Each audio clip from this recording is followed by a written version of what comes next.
Hello, good morning. Welcome to the Women Can podcast. My name is Morgan. I will be your host today. I am joined with Rachel Van Nortwick. She is the founder and CEO of Vinylly, the app that pairs people based on your music choices. Good morning, Rachel.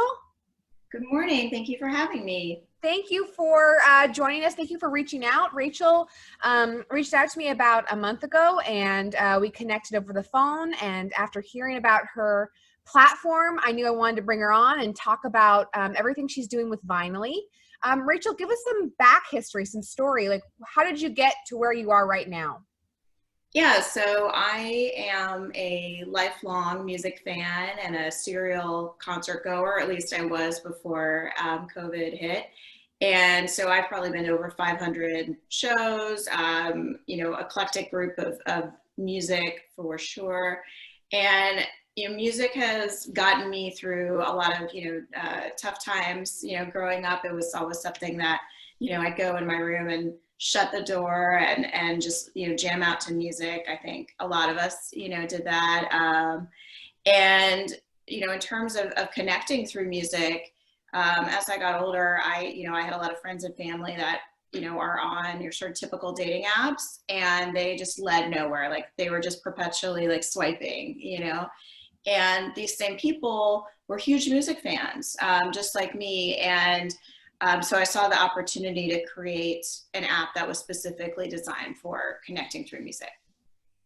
When did you start Vinylly? Like how long were you thinking about it, and when did you actually put it into motion? Yeah, I'd say, the gap between when I thought about it to when I actually put it into motion wasn't that long. I had always felt like, I wanted to do something for myself in terms of, a business or a startup. And so when this occurred to me, I said, this is it. This is what I'm sort of meant to build. And so a couple years ago, I started with, a visual designer and just sort of mapping out what I wanted the experience to be for the app. And then I moved to working with a developer. I'm now on a different developer, just because, you learn as you go. I'm sort of a person that trusts people at their word and in their expertise. But what I've learned as a founder is you actually have to know a little bit about everything, have that knowledge. Otherwise, people can sort of take advantage of you or just maybe go in a different direction, than you would want. So yeah, it's been a couple year journey, and then we launched on the App Store last fall. Awesome. I mean, what you're saying kind of goes back to what I find in every podcast interview that I have, is that you really have to be your own advocate and you have to become your own subject matter expert. It sounds like that's what you did. 100%. I think a lot of what I do is just chasing down leads or people or projects, and because no one's going to care about it as much as you do, which is understandable, and so when you're working with like contractors or developers or whomever, they maybe have other projects going on. So yeah, it's absolutely up to you. Yeah. And so if you're somebody who doesn't mind, sort of chasing stuff down, then I think, it's definitely possible for anybody, to create something great. Yeah. So let's talk real quick about what your actual, prior to Vinylly, what was your professional background? Where were you working, and how would that move look like?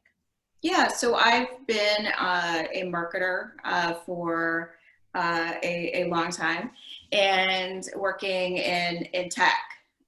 So, with software solutions, and also consumer products. And so I have that background, and, have seen just obviously really,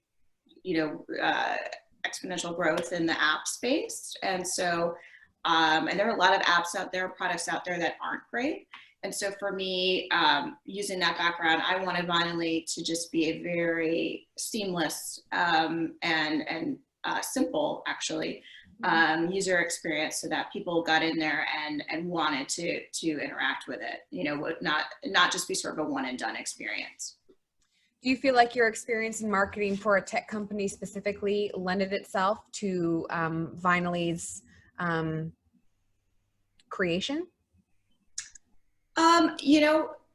Yes and no. I think it's shaped sort of what I want out of the app, and understanding user experience and user feedback and things like that.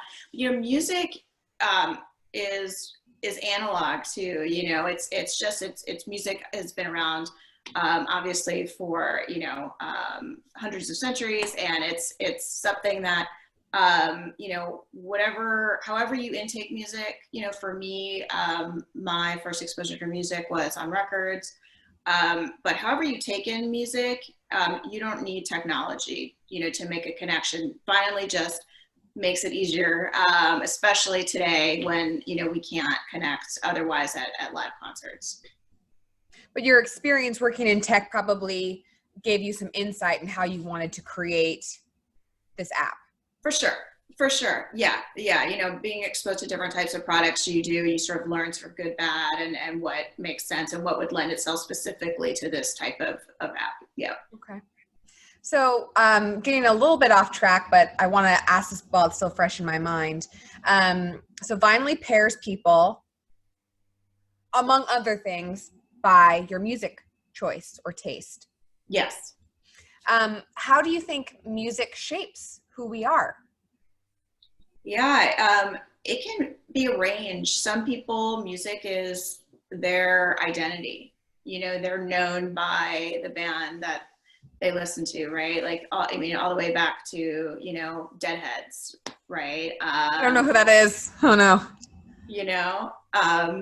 Or is it a band, or is that just like a generalization? Oh, Deadheads are people who were fans of the Grateful Dead. We'll edit this out so people don't know that I don't know that. That's okay. And I'm like showing my age a little bit, but so, all the way now to, people who, Gaga's fans and people like to be associated with musicians or music that they relate to, all the way to, there are just some people who, want to be able to connect with somebody to go to a concert, or that are just, good with them actually playing like the DJ role in a relationship. So the point of the app is to find somebody who you can connect with, where music kind of plays a similar role in their life, so we try to let users dictate the level of sort of music, dominance in their life. But a lot of people that are drawn in this app actually are sort of the ones who actually really find music to be powerful in their life. How do you, and I don't know how much you can really reveal, but how do you use that information to apply it to your algorithm? Yeah, so the algorithm starts with taking your Spotify listening history and then asking a few questions that sort of just rounds out your music interests and how you like to take in music. And of course, the algorithm's proprietary to Vinylly, but the idea is that it's more sophisticated than just saying, you like Travis Scott, and so do I, and so therefore we're going to be a perfect match. That could go wrong in many ways.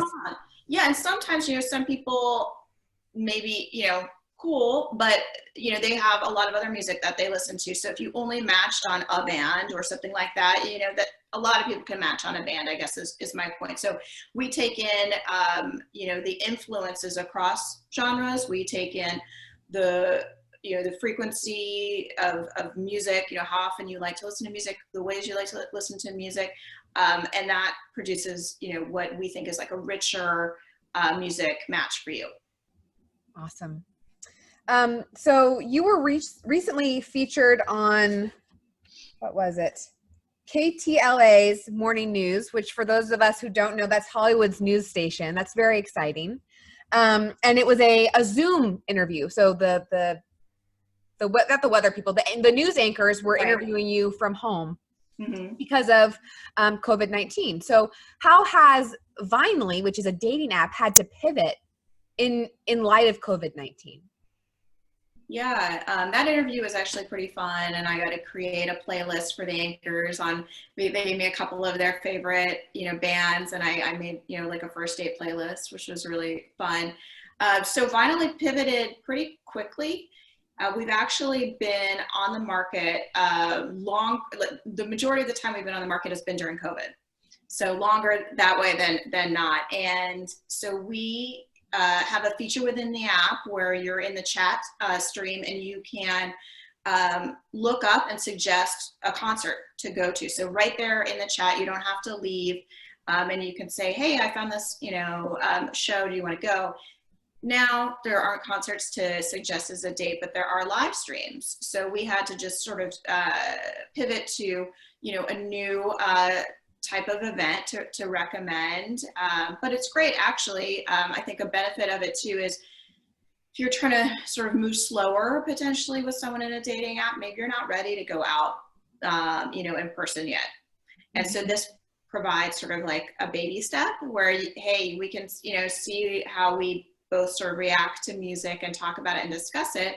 And then of course, obviously people can take it from there and go out, in person as well. So I think we will continue to keep the live stream option. I don't think they're going to go away, even when concerts come back. Mm-hmm. What do you think about the concerts that are socially distanced? We see those on BuzzFeed. What do you think about that? Oh, I think that's so cool. I mean, I love that, people are thinking through creative ways to keep music in people's lives. I read about in Germany, where they tested, they actually sort of heat mapped an arena where they had a band and tested to see like how COVID could be spread just based off of like what people touch and where they are. And then they're going to use that information to design like a better arena. And then obviously in the UK where they had those sort of like little cordoned off boxes, right? And I think it's kind of cool because you almost feel like a VIP in this special area. Your line of sight to the stage is great. Everybody's the same, there's no sort of like pushing and shoving. So I think it's cool. I actually on social media did a sort of a question, like on a first date, could that be too much one-on-one time? Like if it's just you and your partner, like, oh my gosh, I didn't even think about that. Yeah. Because normally you would, go, you could go to the bathroom and like escape or, go grab a beer or whatever. So I kind of pulled Vinylly's followers on that. Is this cool because you get more dedicated time, or is this too much? And actually people thought that it was perfect, that it gave them an opportunity to actually like be able to hear somebody and spend time with them on a first date at a concert. Yeah, I guess there would be pros and cons to it. Yes. Yes. It's interesting. It occurs to me now that as I think about like how we're doing everything so remote, and obviously I want to ask you some questions about your experience as a woman in tech development or app development. But it occurs to me that doing everything online and remote can be an equalizer, a great equalizer for women and in male-dominated industries, because you're not so much seeing the person anymore. You're seeing their work. And I kind of forget where this was going, but as we were talking about like how it pivots. So I love doing these types of interviews, and I'm really passionate about talking about. I talk about music to anybody all day long. I mean, it's like my favorite topic of discussion. And the app, I love to talk about it. But actually, I want the app to speak for itself. Like Vinylly is designed to connect other people to each other. And so, means to an end, I'd like to get the word out about it. But I think now, digitally, things they're not necessarily male driven or female driven. They're just hopefully great products that people get to interact with. But I do think, women who are in tech, it's a special story and a special journey because it's still male dominated. And I do think men are sort of treated a little bit differently in terms of, just sort of the assumption that they have like maybe better or greater subject matter expertise when it comes to the tech side of the business. And I think that's obviously, not true. And so I think women have to work to overcome that, but it is nice in sort of a more virtual world. Things can appear more level playing field. Did you experience this when you were starting out Vinylly? In regards Yeah. to like being pigeonholed as a woman?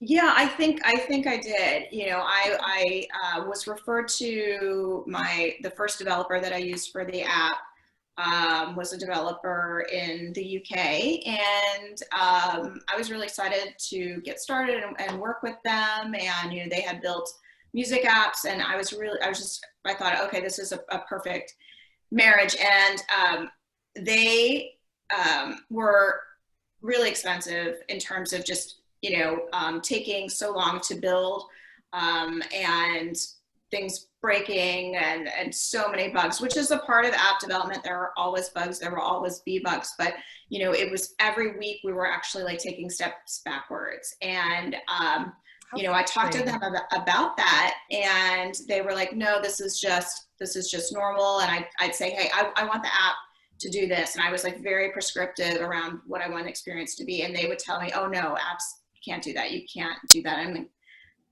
no, I know you can't. I mean, like, nothing I was talking about outside of the algorithm was rocket science. It was just like what best in class apps do, and they were telling me that it couldn't be done. And I got really frustrated, but I didn't know enough at the time to know how much I was sort of being misled, and they just sort of wanted to extend the project and get paid a little bit more. And as a startup founder, you're self-funded, or you've done like maybe family and friends around, and you don't have a lot of money to spend, or you're very careful with it. Yeah. And so I got really frustrated, but I brought on a CTO. So I have a CTO / chief data scientist who I work with, and he referred me to another developer in the US, which was great. Obviously for that reason too, just to be on closer to the same time zone. And this person was just like, oh yeah, we can do that. Oh yeah, we can do, oh, absolutely. Of course we can do that. And I will get this done, in like, half or a third of the time. And so I just kicked myself because I wasted so much time, but I didn't know. And I think that happens. And I do feel that if I had been a male, it may have been different. How do you think that women or developers, like people that are looking to develop an app in general, can avoid being taken advantage of in that way? Yeah, I think it's tough. I think in general, educate yourself as much as possible. Speak to other people who have built apps about what's possible or what's not, or if it's not an app, who else in your extended community has done something similar to you, and what are sort of the milestones and what are the pain points, and just sort of get a gauge as to, okay, wait, does this sound similar, or am I experiencing something totally different?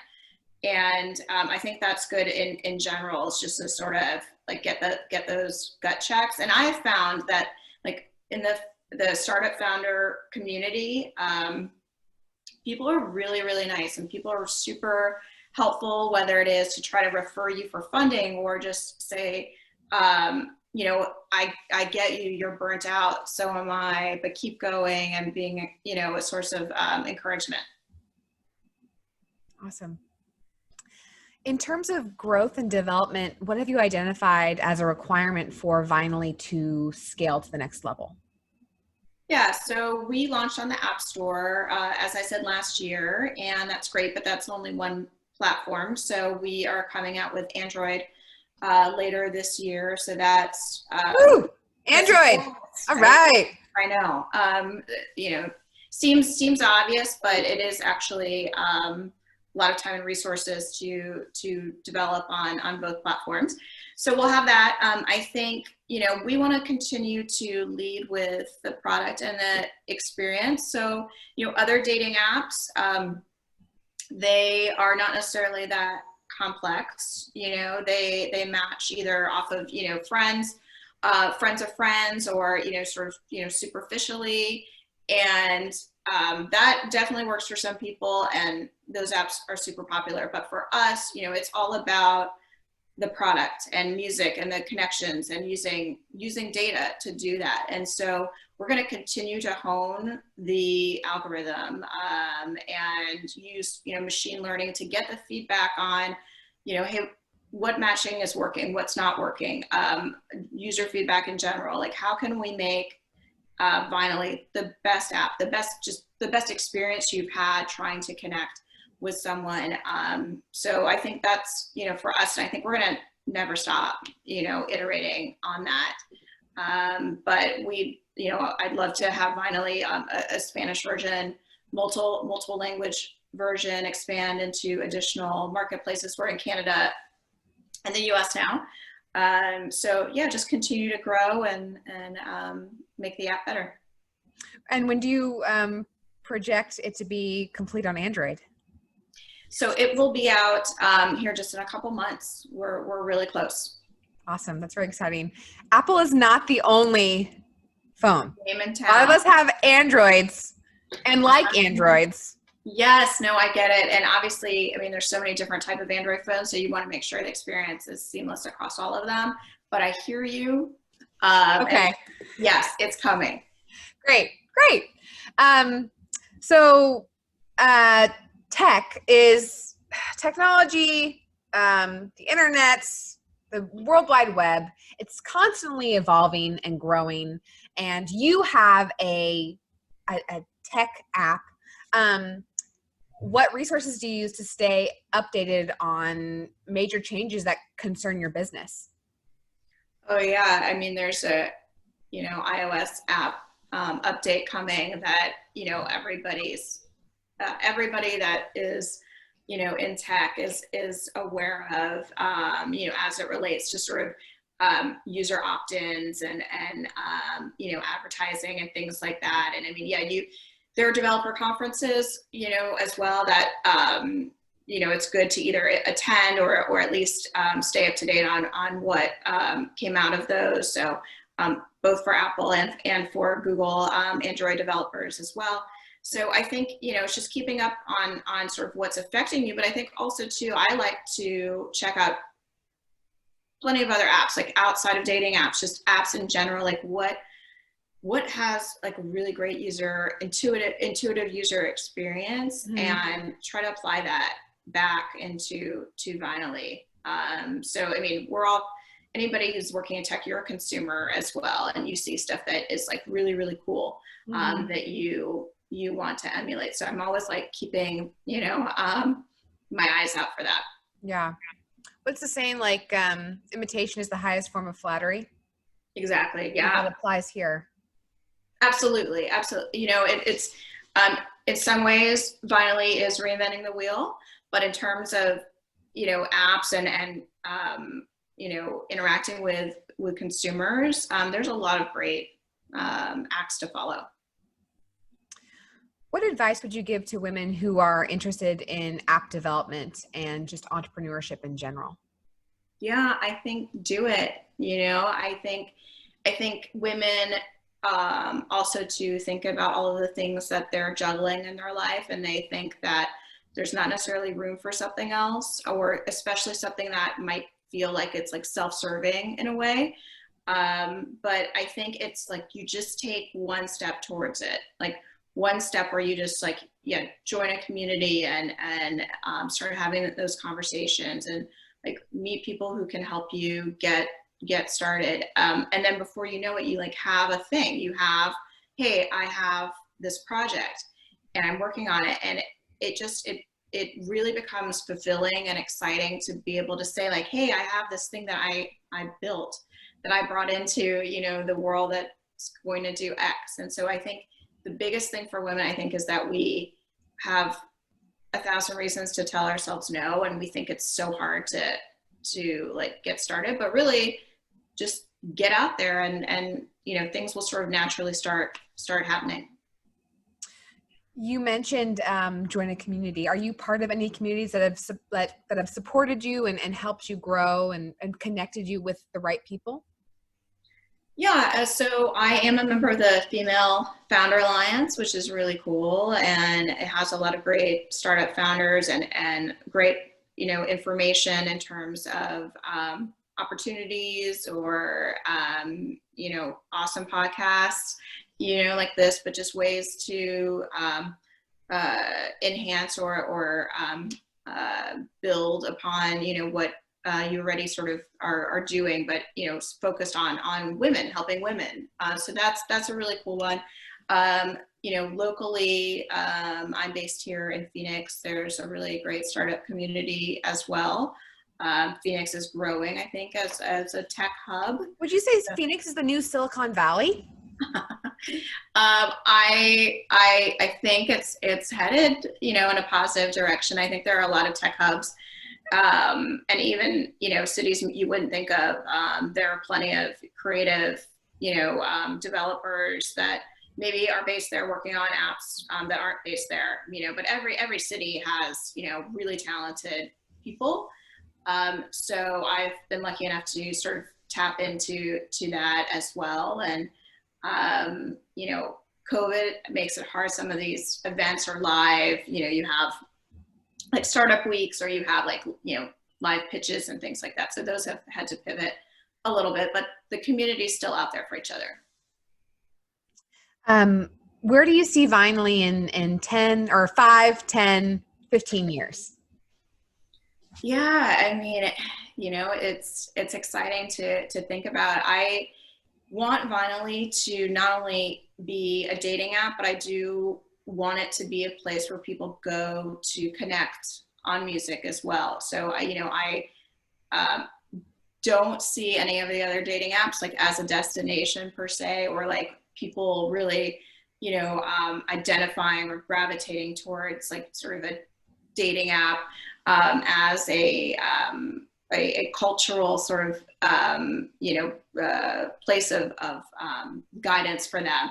And I want Vinylly to be that. So Vinylly, can grow to all things music and music culture and become more of a community platform. Yeah, exactly. A community platform that, people go to learn about, music news and, here's a great, playlist and other partnerships, other things that are happening in the music world that are important to us all and sort of enhance the experience. Awesome. What do you love about being the founder of an app? Yeah, it's cool, right? I mean, honestly, like it's anything that you build or that you create is satisfying. And because I'm such a passionate music fan, like I really, get excited about it and love to talk about it. So yeah, it's cool. And I mean, the idea that people are meeting each other on Vinylly and connecting over music and forming, relationships, whether it's like concert buddies to dating to, to more, like that's like so cool to feel like I had, or Vinylly had a part in that. Yeah. I think one of the coolest, like what I love the most is when I introduce people in my friend group and they become friends. I love being a connector of people. And that's what you're doing. You're connecting people on it. And maybe it doesn't always end up in a romantic relationship, but you're building a community, and that's exciting. It is exciting. And yeah, and maybe you discover some new music. I mean, that's an aspect of the app also where when you match with somebody, you can go into their Spotify listening history and you can play all of their music. So and that's somebody who has a relevant music taste to you. So it's kind of cool, right? Like you're not just meeting people, but you're also expanding sort of your music repertoire, and I think that's pretty cool too. Sure is. I agree. What do you consider your greatest accomplishment to be? I think I wouldn't say actually like starting Vinylly. I would actually say just like keeping it going. I think it's easy to feel like it's too much, it's too hard. It is. I mean, it's difficult, right? Like you have to get funding to do things. You have to find the right people, and there can be a lot of roadblocks. But there are resources out there, like you within yourself, can be your own champion, and you just, get after it every single day. So I'm really proud of the fact that, we launched on the App Store. We're out there, we're connecting people, and that we've kept it going, because I think once you get over those hurdles, you'll start seeing momentum, and that, that's awesome. And even if, your startup fails, which honestly most of them do, you still like created something, and you have this journey that's, affected you as a person and shown you like, hey, I can bring things to fruition. And that's like a powerful thing, not just for women, but for anybody to feel like, wow, I can actually like put time and energy into something and have a result. And you may not feel that, like if, you're working for somebody else, you may not like feel that direct connection. I've definitely struggled with that in roles where I don't really see, I don't see the impact that I want to be able to have because the company is so big or whatever the situation is. So yeah, satisfying. Well, entrepreneurship is a marathon, not a sprint. I know. And some days it's so hard, and it's a battle, and maybe you had like a couple of disappointments all in the same day, and that's okay. Like maybe you just like close your laptop that day. Like that's okay. But don't give up on your journey and your dream, because every single app or invention or product had really, really bad days, and things didn't go smoothly, but it's the ones that like kept going are the ones that, we see today. So yeah, you just gotta, squash those bad days and know that there are good ones around the corner. It's a perfect closing. Is there anything you'd like to add, Rachel, before we kind of close this interview out? Vinylly has partnered with Musicians on Call. Musicians on Call, or MOC, is a charity who has been going into hospitals for over 20 years. And they have, A-list musicians that have actually played for patients. So like Bruce Springsteen, Kelly Clarkson. They have a lot, as well as just local musicians who all volunteer their time. And, music has been proven to heal. It's a type of cognitive therapy. And it does release dopamine into the brain, and also can help, just sort of jog, previous memories. And so it's super positive for patients that are, dealing with stuff to have something like this. And so it's a great organization, and we're really proud to partner with them. And they're doing so much good right now, especially with people in the hospital with COVID. What is it? I'm sorry, what is it called again? I want to find it. Yeah, musiciansoncall.org. Okay, musiciansoncall.org. I'll be sure and look it up. Yeah. Thank you for adding that. It's great to hear that you have an organization that you're partnering with to give back. That's wonderful. Yeah. Rachel, thank you for your time today. I really appreciate it. I am very inspired by you. This is very exciting. I'm not gonna get on Vinylly, but I'm going to follow Vinylly. Okay. Maybe I'll get on Vinylly. I don't know. Once you have Android. Yeah. Hey, there's no pressure either way. And, also too, like, there is a choice for like just concert buddies. So perfect. You can make friends that way. Yeah. It doesn't have to be anything more than that, but I appreciate the support, and it was a pleasure. Like I just felt like we were just chatting. So this was great. Thank you so much. Awesome. Oh, you're so welcome. And honestly, I would love to circle back with you in the future and find out how Vinylly is doing. Maybe a couple months from now. Yeah. For sure. Maybe after Android, you can. Yeah. I'll test it out. I'll let you know what I think. Yeah, that'd be great. Okay. Listeners, thank you so much for joining us today. If you would like to learn more about, you definitely need to learn more about Vinylly. You can find Vinylly at VinyllyApp.com. Is that correct, Rachel? That's correct. Yeah, or just download it in the iOS App Store. Awesome. And that is VINYLLY app, APP. And you can also find VinyllyApp on Facebook, Instagram, and Twitter. And again, Vinylly's founder and creator is Rachel Van Nortwick. Have a wonderful day, Rachel. Listeners, thank you so much for joining us. And remember, like Rachel, women can.